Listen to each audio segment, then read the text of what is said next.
Hey, what's up? Hey guys. How's everybody doing out here? I hope y'all are blessed. We are. Same.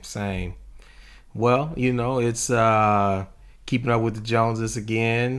This time we're just here because we just want to pass along some information that we feel like would definitely be beneficial to you. Always here to help. Absolutely. Yes. So Good. today, we're gonna be just giving what we feel like would help you in the event of an argument between you and your significant other. Because who has arguments? I mean, it's not a thing, but just in case, we'll give you a little info. I mean, you don't want to have these arguments, but they come up, right? They do happen, Often. unfortunately. Unfortunately.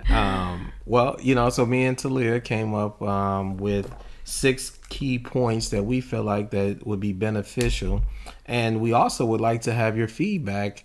God forbid, but in the event that you had an argument, that you were able to apply some of these what we're just going to call key points, and let us know how they worked out for you. Not that it's an experimental thing, but we do believe that these 6 key points are effective, some more than others. Very effective. And we know that, in the middle of a heated argument, you're probably not really going to think about some of these things right then and there, but it will help you if you go back through, because there has to be a calming down point, a cooling down Facts. Point in the argument or after the argument. And so if you could go back and maybe look at some of these tips, then we think that it would assist you along the way. They're definitely tips that we have used, and that they're self-learned over the years, because we didn't have anybody that really counseled us, helped us, saw us through. We had to figure this thing out on our own. And so these are just some tools that we use to simmer things down a little bit. So let us help problem solve for you. The first one is gentle communication. So what is gentle communication? It's just the power of a soft response, just to de-escalate things. Your delivery, how you say it, when you say it, I mean, it goes a long ways. And it matters because delivery has affected our conversation a lot. Absolutely. A whole So, lot. just gentle communication. Just be mindful of what you're saying, how you're saying it, and the tone of your voice. You can change the atmosphere. You can change the mode by just being calm and responding in a way that is effective. So that's A lot of times we're pretty passionate about whatever it is that we're talking about, and so his passion's different than mine. My passions are different than his, and absolutely sometimes they come off the wrong way just because of delivery. yes, yes, yes. What do you got? I think that a good method is just listening actively.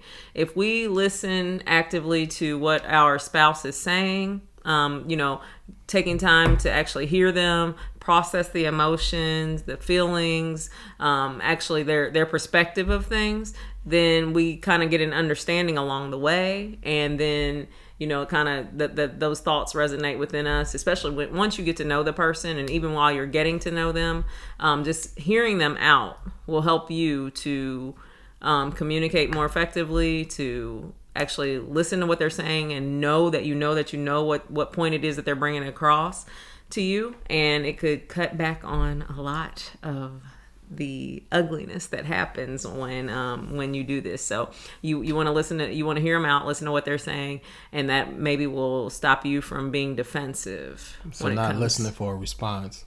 Not listening for a response. Okay. Listening to get understanding. I mean, a lot of times when I talk to you, I don't want you to solve the problems. A lot of times I do want you to solve it, but sometimes I just want you to hear me out, hear what I'm saying, yes. and help me to kind of process those thoughts. So we could set the tone to not be defensive once we have active listening going on. That's good information. Mm-hmm. So far we have number 1, gentle communication, and number 2, active listening. Number 3 is going to be a big one, forgiveness. You have to be willing to forgive your spouse and not hold any resentment. Yeah, that's a big one. But it's definitely possible. It's definitely possible. And what does that look like? You cannot wait and lie and wait for the opportunity to bring it back up and throw it in their face. Why? Because it don't work that way. So the next time we have another argument, I can't bring up You shouldn't. what just happened in this argument. You shouldn't. You gotta get. That's why we're talking about forgiveness. You gotta forgive And forget. forget. Yeah. I can. And practice makes perfect. Practice makes perfect. But it's that resentment. You can't let it just stew and fester and carry it around and truly be like, I can't wait till the next time because I'm gonna bring up this, I'm gonna bring up that, and that definitely takes some changing of the mind, some willpower, some wanting to do better. Because you said stewing and festering, and that just sounds like a recipe for disaster.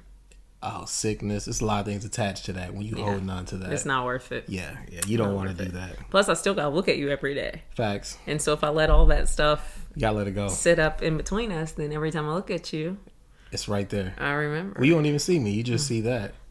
Yeah, you gotta let that go. So that brings us to number 4, which is to seek reconciliation. And to reconcile is to come back together, be back on one page. And so I know, and I've come to realize that we can agree to disagree in a marriage. We don't have to have the same thought processes and the same feelings in order to get to the same goal. Our different views are what make us who we are, and we can reach those decisions together, even though we think about them differently. Yes. And so we want to make sure that we find a common ground, and that our thought processes bring us back to the same thing, so that later on, even after we've had a heated argument, things weren't going the way that we thought they should go or we wanted them to go, that we can still reconcile. And I mean, let's just be honest. Making up is fun. Yes, absolutely. And so she talked about being able to be okay.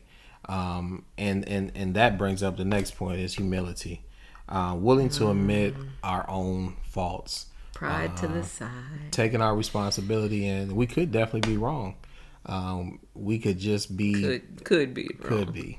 But even in that, it's taking responsibility that I could be wrong, or taking responsibility and be like, you know what, I'm gonna just let it go. I'm gonna move on past this. It's not even worth it. It's not worth us not speaking, giving each other the silent treatment. Going on and be like, I'm angry, and then because you're carrying it, and then not willing to admit that you either started it was because of you that we're arguing, or I was just wrong. I misheard. I didn't communicate. There's a lot of things. I lied. I mean, there's a lot of things involved in that. So humility is another big one. So you big. You got to be willing to take that responsibility. Be humble. Yes. Be humble through it all. Yes. Even when later on you know that you were right. Be humble. I guess, yes. Got some jokes, yeah. And last but certainly not least, I think that a good tool is to be unified. Absolutely. Once again, that comes back to that common ground. We want to argue for the sake of this conversation. We're having a heated argument. We're not agreeing. We can't come to terms. But once we work our way through these steps, then it's back to finding that common ground, being reasonable with one another, and moving forward to make sure that we resolve the issues. Yes. We don't want to get stuck. We don't want to point fingers. We don't want to play the blame game. We want to remember that we're a team. Never want to get stuck. Everything that we do is to be done together. Everything that we do as a team. And so usually a team has a common goal in mind, and that is to win. Yes. I mean, if we're going to lose together too, but we're trying to win. So, if we know that ultimately we have the same goals, then, we're going to work together to do those things. And I don't know about you guys, but I know that I need this man. And so even just in the smallest things, it reminds me of we moved in this house, we had a stove, and all the power went out. And so we separately kept trying to set this clock on the oven, And we could not get it done. I mean, it's like the most simple thing, but he would sit there for like 5 minutes and try to do it with no luck. I'd sit there for 10 minutes and try to do it, no luck.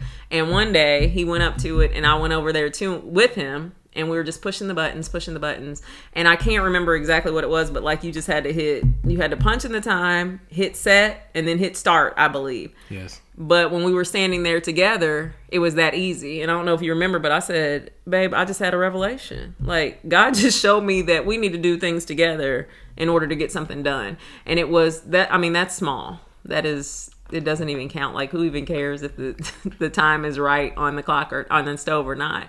But we did it together and we were able to get it done. We tried separately on several occasions with no luck. And I mean, Mr. Jones is a handyman. He can get things done. That was just the humility in me working. Oh, you're so humble. But anyway, we're always working together. We're trying to do things as a team. We do better and get better together. Absolutely. And so, we want to be unified. We want to be on one accord. We want to be on the same page. How many other ways can I say it, y'all? We are one. Absolutely. Unified. But we're going to get out of here. We just wanted to jump on here and just share that with you all. So we're going to go over them real quick again. Little recap. Sorry. Gentle communication. Listening actively. Forgiveness. Self-reconciliation. Humility. And be unified. All right. So do us a favor. Like, share, and subscribe. Please. We appreciate you in advance. Stay tuned for more, guys. We appreciate you guys. All right. Till next time.